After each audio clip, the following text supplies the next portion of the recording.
Voici un communiqué de Richard Findiquian.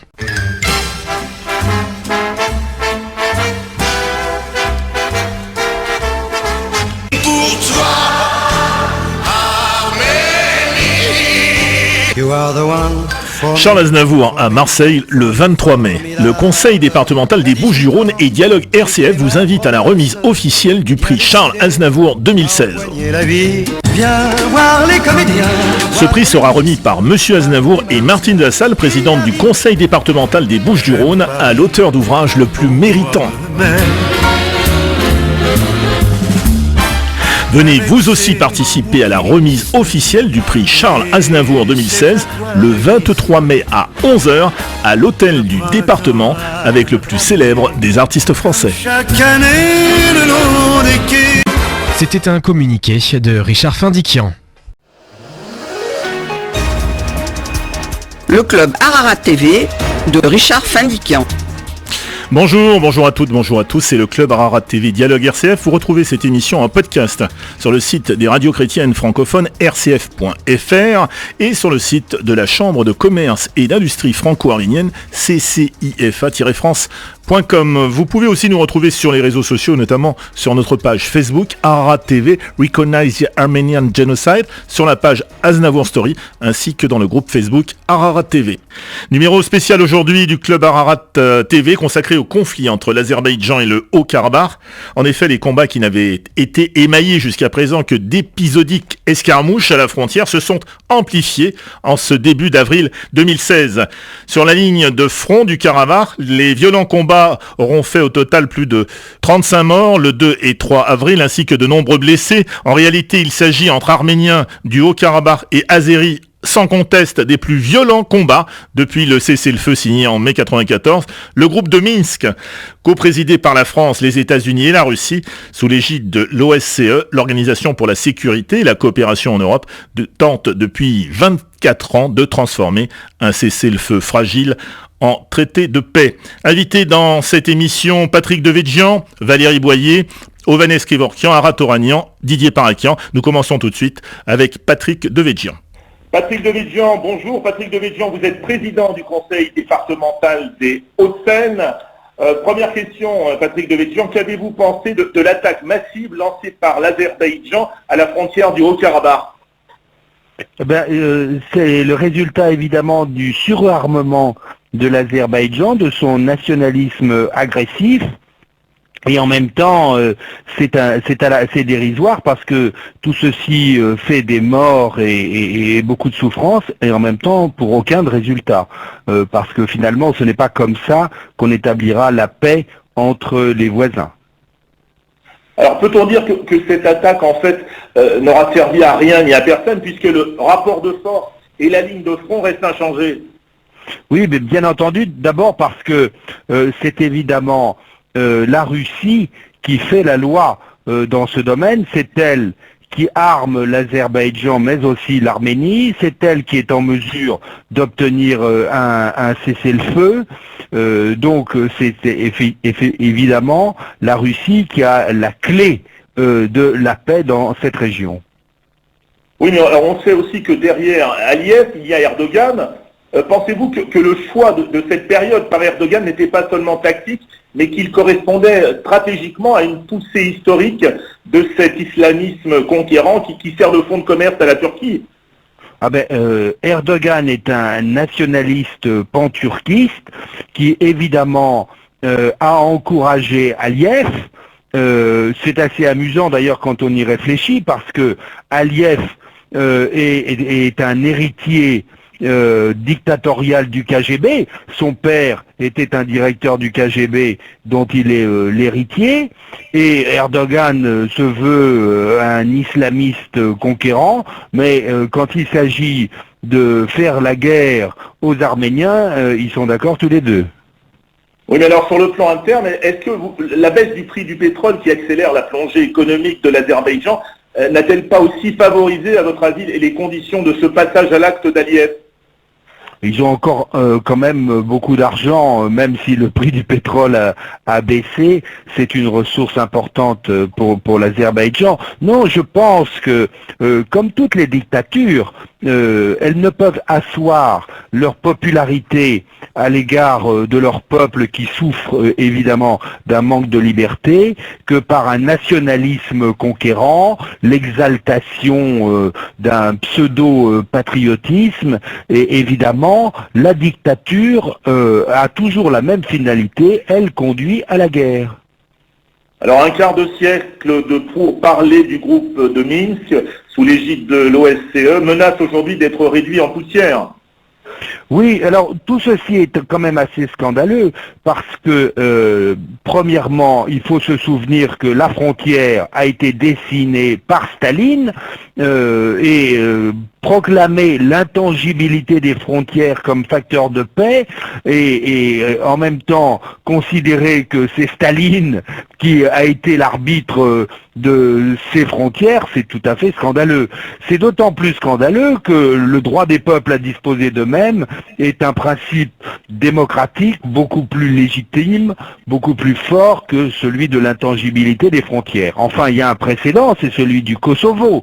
Je ne vois pas pourquoi l'application du droit à l'autodétermination des Kosovars a été acceptée par la communauté internationale au mépris de l'intangibilité de la frontière là-bas, et pourquoi aujourd'hui le même principe ne vaut pas au Karabakh et au droit à l'autodétermination. J'ajouterais qu'il y a une vraie différence en plus, c'est que la légitimité des Arméniens du Karabakh est d'autant plus forte que les pogroms de Sumgait à la chute de l'URSS ont montré que les Arméniens ne pouvaient pas vivre en paix au sein de l'Azerbaïdjan, puisque évidemment ils faisaient l'objet d'un racisme extrêmement violent qui conduisait à leur extermination. Donc leur droit à l'autodétermination est d'autant plus fort.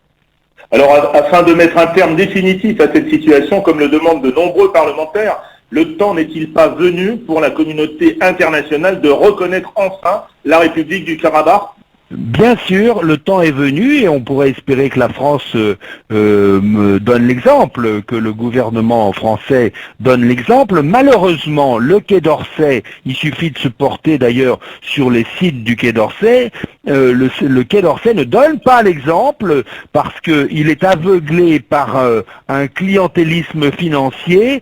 On voit bien d'ailleurs l'action de l'Azerbaïdjan en France qui vraiment est très prégnant à l'égard d'élus tant de gauche que de droite, hein, d'ailleurs, moi je ne suis pas gêné pour le déplorer à droite, mais en même temps le Quai d'Orsay défend bec et ongle les relations commerciales avec l'Azerbaïdjan parce que c'est un client, parce que évidemment ils ont beaucoup d'argent et qu'ils l'utilisent de diverses manières d'ailleurs, et ceci est navrant.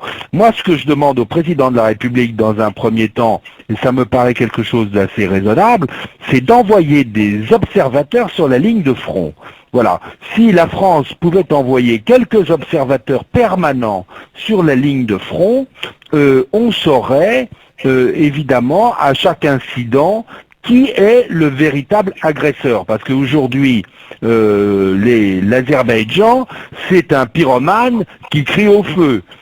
C'est eux qui, évidemment, essayent de reconquérir le territoire qui a été libéré, et en même temps, ils prétendent que c'est les Arméniens. Donc la communauté internationale devrait faire la vérité de ça en installant des observateurs sur la ligne de front, et de ce point de vue-là, les Arméniens n'ont rien à craindre de la vérité. Bien, en tous les cas, merci Patrick Devedjian d'être intervenu dans le club Ararat TV RCF. Est-ce que vous me permettez, avant de vous quitter, de vous poser une question, mais qui n'a rien à voir avec le Karabakh, Patrick? D'accord. Quel est votre candidat préféré à la primaire des Républicains, cher Patrick? Je n'ai pas encore choisi. J'attends que tout le monde exprime ses projets. Je ne suis pas jury dans un concours de beauté. J'attends justement un concours d'intelligence, et pour ça, j'attends que chacun établisse son projet. Donc rendez-vous donc après l'été, Patrick. Voilà. Très bien, parfait. Merci, Président Devedjian. À très bientôt. Merci beaucoup. Au revoir. Le club Ararat TV de Richard Findiquian. Après Patrick Devedjian, nous sommes maintenant en duplex avec Ovanes Gevorkian. Ovanes Gevorkian, bonjour. Bonjour Richard Findiquian. Alors, Ovanes Gevorkian, vous êtes le représentant en France, je le rappelle, de la République du Karabakh. Pourriez-vous faire le point sur la situation aujourd'hui en nous rappelant tout d'abord comment les hostilités ont démarré en ce début du mois d'avril 2016, Ovanes? La nuit du 1er au 2 avril 2016, les forces armées azerbaïdjanaises ont lancé une attaque d'envergure sur le Haut-Karabakh. C'était une attaque inédite dans le sens où depuis 22 ans, depuis la signature du cessez-le-feu en 1994, l'Azerbaïdjan n'avait pas lancé une attaque d'une telle ampleur et n'avait pas utilisé des hélicoptères de combat, des chars, des blindés comme cette fois-ci. Ça a été aussi une attaque inédite même depuis la dernière guerre du Karabakh de 1991-94 parce que les armements utilisés cette fois-ci, début avril, étaient beaucoup plus modernes et beaucoup plus puissants qu'au début des années 90.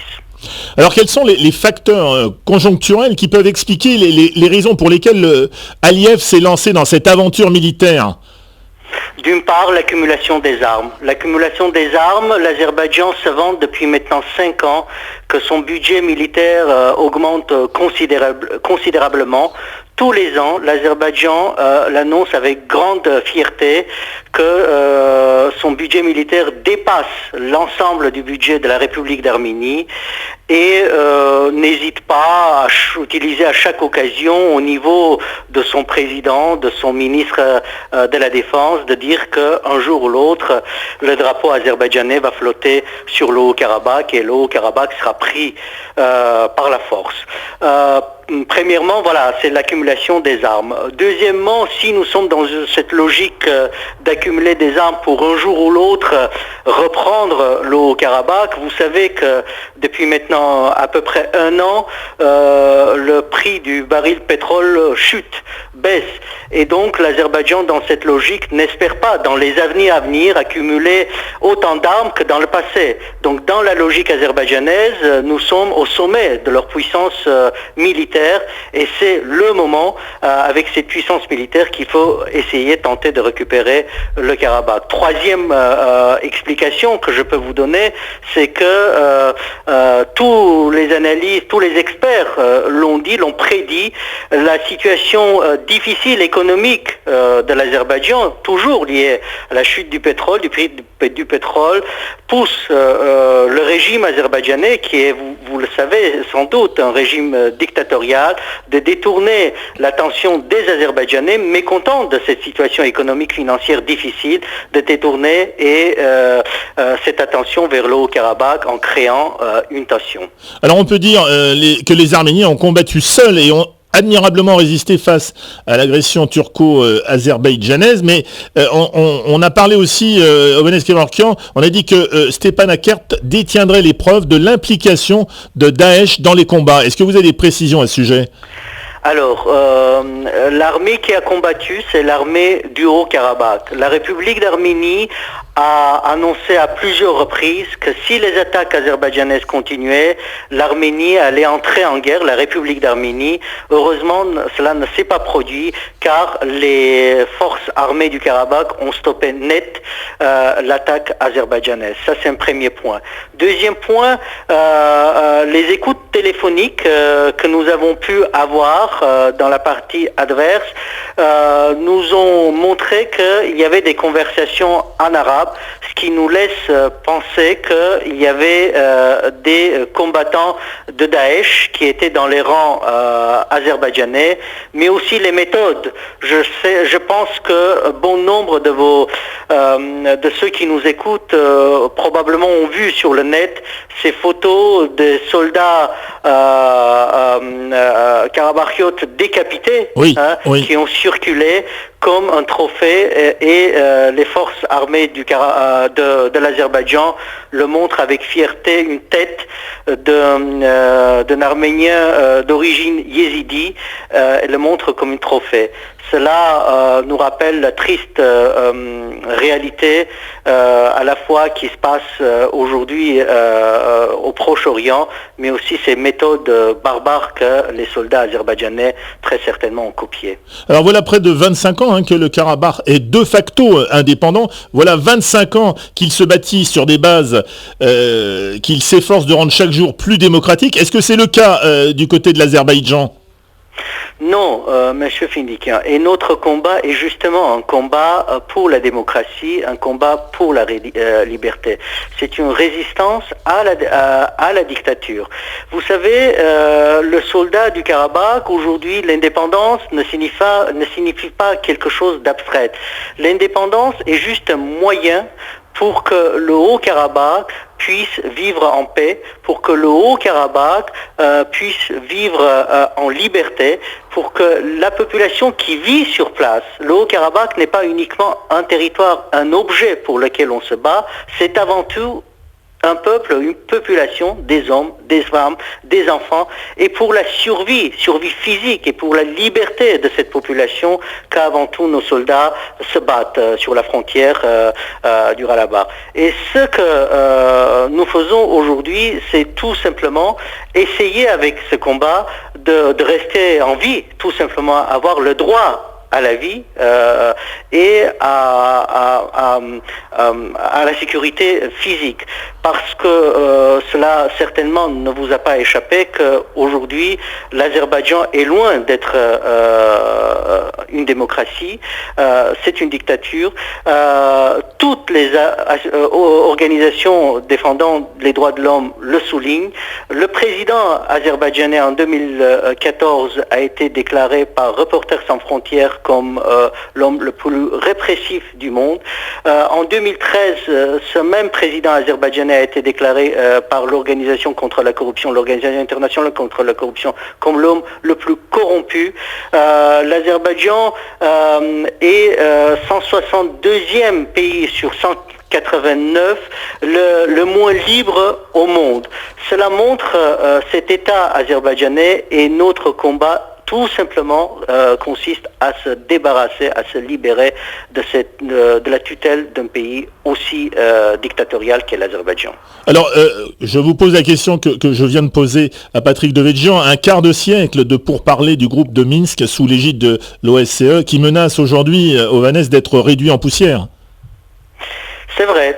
C'est l'intention de l'Azerbaïdjan en tout cas, qui apparemment, manifestement, n'hésite pas en lançant cette attaque d'envergure, à anéantir les efforts de l'ensemble de la communauté internationale, parce que la communauté internationale aujourd'hui est incarnée par une médiation, comme vous le dites, à travers le groupe de Minsk de l'OSCE. À plusieurs reprises, ce groupe de Minsk de l'OSCE, donc la communauté internationale, a proposé qu'on mette en place des mécanismes d'enquête pour voir contre les violations du cessez-le-feu. À plusieurs reprises, la communauté internationale, toujours à travers le groupe de Minsk, a proposé que les tireurs d'élite soient retirés de part et d'autre. Stepanakert l'a accepté, Yerevan l'a accepté, l'Azerbaïdjan refuse toujours. Alors on peut, ne serait-ce qu'avec ce fait, aisément imaginer qui a lancé cette attaque, parce qu'aujourd'hui l'Azerbaïdjan crie à une agression arménienne, mais tout simplement en acceptant des mécanismes, la mise en place de tels mécanismes contre la violation de cessez-le-feu, on peut simplement, aisément éviter, ou en tout cas, on peut très aisément voir qui viole de cette manière multiple et nombreuse le cessez-le-feu depuis des années. Alors vous demandez, comme Patrick Devedjian à l'instant sur notre antenne, vous demandez à la France d'envoyer des observateurs permanents sur la ligne de front. Patrick Devedjian dit « Les Arméniens n'ont rien à craindre de la vérité ». Alors je ne demande pas à la France, je demande à la communauté internationale. À la communauté internationale, oui. Vous savez, il y a à peu près 2 mois, une centaine de parlementaires américains avaient lancé une pétition, un appel à leur gouvernement pour pour demander aux États-Unis, au gouvernement des États-Unis, de faire en sorte pour qu'il y ait sur place ces mécanismes d'enquête. Nous le demandons à la fois aux Russes qui ont une responsabilité dans la région, nous le demandons aux Américains, nous le demandons aux Français, mais nous demandons à tous ceux qui sont concernés, qui se sentent concernés de près ou de loin par ce conflit et qui, pour qui la vie humaine a une valeur parce que ces violations ne sont pas purement des violations techniques. Ces violations sont accompagnées à chaque fois par des pertes humaines et à un moment donné, celui qui viole le cessez-le-feu, et en l'occurrence on verra très aisément qu'il s'agit de l'Azerbaïdjan, doit porter une responsabilité et doit être sanctionné. Voilà, et en même temps, afin de mettre un terme définitif à cette situation, Hovhannes Kevorkian, comme le demandent de nombreux parlementaires en France, le temps n'est-il pas venu enfin pour la communauté internationale de reconnaître le Haut-Karabakh et de dire haut et fort l'Artsakh, c'est l'Arménie? Le temps est venu, effectivement, non pas pour punir l'Azerbaïdjan. Le temps est venu parce que, à mon sens, cela apaiserait la situation. Cela rendrait les choses claires, à la fois pour l'Azerbaïdjan, mais pour la communauté internationale. Et ça serait un message fort à l'encontre de l'Azerbaïdjan que la communauté internationale n'est pas d'accord que l'Azerbaïdjan puisse attaquer les forces armées du Karabakh, puisse attaquer les civils du Karabakh sous prétexte qu'il a ce droit de rentrer à tout moment, de massacrer les civils, de bombarder les positions militaires du Karabakh, tout simplement en expliquant par le fait que le Haut-Karabakh n'existe pas, que le Haut-Karabakh n'est pas reconnu. Ça serait sécuriser cette population du Karabakh qui vit sur ce territoire et qui aspire à la paix, mais qui aspire aussi à la vie, c'est-à-dire le droit à la vie du Karabakh doit être respecté. Et c'est ce qui se passera si la communauté internationale reconnaît l'indépendance du Karabakh, tout en reconnaissant un droit à la vie sur un territoire donné, et cela rendra beaucoup plus claire la situation actuelle. Merci, en tous les cas, Hovhannes Kevorkian, d'être intervenu dans le Club Ararat TV. C'est moi qui vous remercie. À bientôt. Au revoir. Le Club Ararat TV de Richard Findiquian. Nous sommes en duplex avec Arat Oranian. Arat Oranian est le coprésident du CCF, il est directeur de Nouvelles d'Arménie Magazine. Arat Oranian, bonjour. Bonjour. Alors, Arat Oranian, quels sont les facteurs qui peuvent expliquer les raisons pour lesquelles le président Aliyev s'est lancé dans cette aventure militaire ? Les facteurs, c'est qu'il est de toute manière dans une logique de guerre, il est dans une course aux armements depuis des années, depuis 10 ans, 20 ans, vous savez, on va pas revenir là-dessus, vous connaissez le budget d'armement de l'Azerbaïdjan, donc il y a un moment donné, quand on achète des armes et qu'on est dans cette logique-là, fatalement, on est amené à s'en servir. Bon, par ailleurs, on sait qu'il y a un contexte international avec derrière un conflit larvé et des tensions entre la Russie et la Turquie. La Russie aide les Kurdes en Syrie et en Turquie. On peut aussi penser que c'est quelque part la réponse du berger à la bergère. Voilà. Et que compte tenu des relations entre Ilham Aliyev et M. Erdogan. Donc je pense qu'il y a une logique qui est interne au conflit de toute manière et qui est intrinsèque à la mentalité belliciste de l'État azerbaïdjanais et de M. Aliyev, donc traduite par cette course à l'armement. Il y a un contexte international effectivement de tension qui a pu effectivement jouer et dont la pauvre population du Haut-Karabakh pourrait être l'otage pour le coup, et la victime. Alors concernant Erdogan, Arat Oranian, vous écrivez dans votre dernier édito que le choix de cette période n'était pas seulement tactique, mais qu'il correspondait stratégiquement à une poussée historique de cet islamisme conquérant qui sert de fonds de commerce à Erdogan.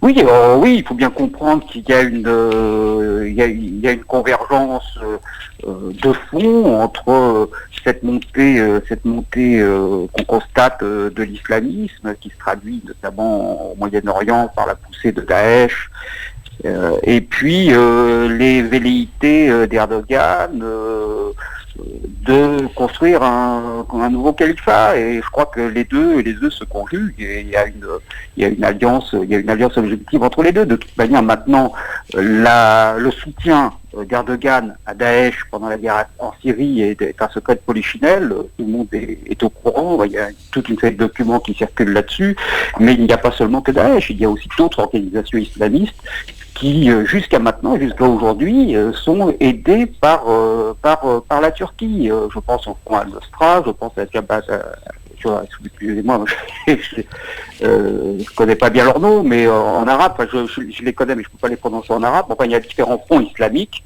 Jabhat al-Islamiyya, je crois notamment, qui sont soutenus par Erdogan. Oui, alors c'est ce que vient de nous déclarer Hovhannes Gevorkyan à l'instant. Oui. Stepan Akert détiendrait les preuves de l'implication de Daesh dans les combats.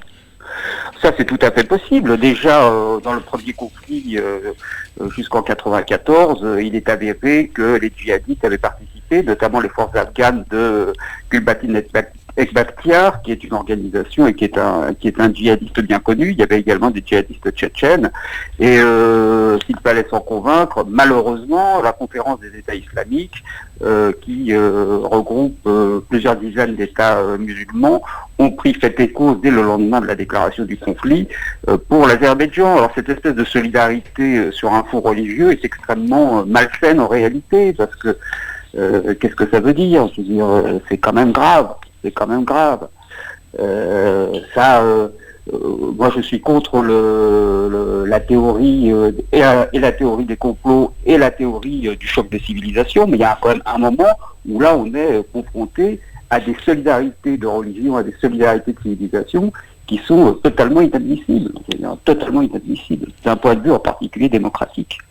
Alors, on est quand même censé voir les choses autrement qu'en termes de conflit de religion. Et les Arméniens ne se sont jamais situés à ce niveau-là, et les Arméniens ont toujours eu, et eux essayent d'avoir de bonnes relations avec le monde musulman, en particulier avec l'Iran. Dans tous les pays arabes où ils vivent, ils ont toujours vécu en bonne intelligence avec les populations locales et avec les pouvoirs locaux. Donc là, il n'y a pas de problème. Alors économiquement, la diaspora aide énormément au Karabakh, surtout pour les infrastructures et le bâtiment, mais les pays étrangers n'investissent pas, même la Russie, à cause du statut incertain et surtout des pressions exercées par Bakou. Oui, je crois que la guerre n'est pas seulement un facteur propice aux investissements et au développement économique.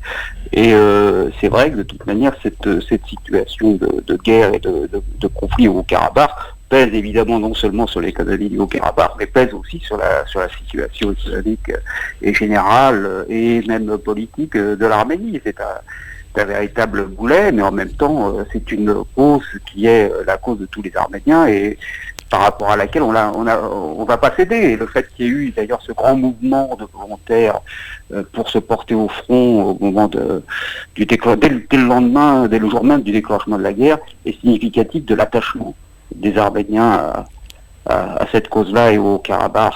On a perdu suffisamment de territoire dans la région. L'Arménie s'est réduite comme peau de chagrin historiquement. Enfin, je ne vais pas vous refaire l'histoire.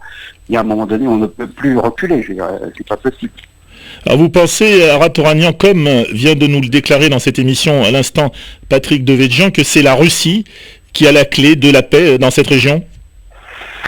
Écoutez, en tous les cas, c'est la force politique et militaire principale dans la région. On a vu qu'elle faisait un peu la pluie et le beau temps. On l'avait vu notamment au moment de la guerre en Géorgie avec l'Ossétie. Donc elle a effectivement le pouvoir de faire pencher la balance. D'un autre côté, la Russie n'a pas forcément les mains très très libres parce qu'elle-même est en but à une minorité plutôt pro-azérie, une minorité musulmane plutôt azérie assez importante dans son propre territoire, et dans sa propre population, et puis elle a son système d'alliance avec le Kazakhstan, le Kyrgyzstan, l'Ouzbékistan, donc les pays de l'OTSC, qui sont l'Organisation des traités de sécurité collective, qui sont pour la plupart pro-azerbaïdjanais, y compris d'ailleurs la Biélorussie. Donc Poutine n'a pas les mains à 100% libres dans cette affaire, et c'est pour ça que, en actionnant Aliyev, Erdogan savait qu'il mettrait Poutine en difficulté. Je pense que Poutine a intérêt dans cette région à ménager l'Azerbaïdjan, avec lequel il a des intérêts pétroliers et qui est un ennemi qu'il ne peut pas se permettre de déclarer comme tel compte tenu de ses alliances, son système d'alliance militaire. Et en même temps, il y a un attachement, il y a un accord stratégique avec l'Arménie. Donc Poutine est un petit peu coincé aux entournures dans cette affaire. Alors dans votre... c'est dans cette difficulté-là, et c'est ce point-là justement, qu'a très probablement voulu enfoncer M. Erdogan. Alors dans votre dernier éditorial, Aratoranian, vous écrivez « On se souvient du rôle pacificateur qu'avait joué Nicolas Sarkozy au moment du conflit osséto-géorgien, en se rendant très vite sur place. Est-il déraisonnable, écrivez-vous, d'en espérer autant de François Hollande avant que cette nouvelle guerre ne prenne des proportions incontrôlables ?» Vous pensez que François Hollande pourrait jouer les pacificateurs ? Je pense que peut-être que si Nicolas Sarkozy avait été au pouvoir, il aurait pu rééditer ce qu'il a fait. Il avait il faut lui reconnaître qu'il avait une capacité de prise de décision, d'initiative et d'action dans ce type de situation, qu'il a démontré à plusieurs reprises. Que là, on est dans une diplomatie française, premièrement, qui est beaucoup moins indépendante, qui est très à la remorque de ce qui se passe ailleurs, notamment aux États-Unis, et on n'a pas sur ces questions-là un président qui se montre particulièrement proactif. On est revenu dans un système qui est... Et ça, c'était la personnalité... en dehors de l'aspect politique, c'était la personnalité aussi de Nicolas Sarkozy, qui était très, très proactif sur ces questions-là. Et ça a aidé au maintien de la paix en Géorgie. Est-ce que François Hollande pourra se montrer à ce niveau-là, être à cette hauteur? Je ne sais pas, pour l'instant. Je suis dubitatif.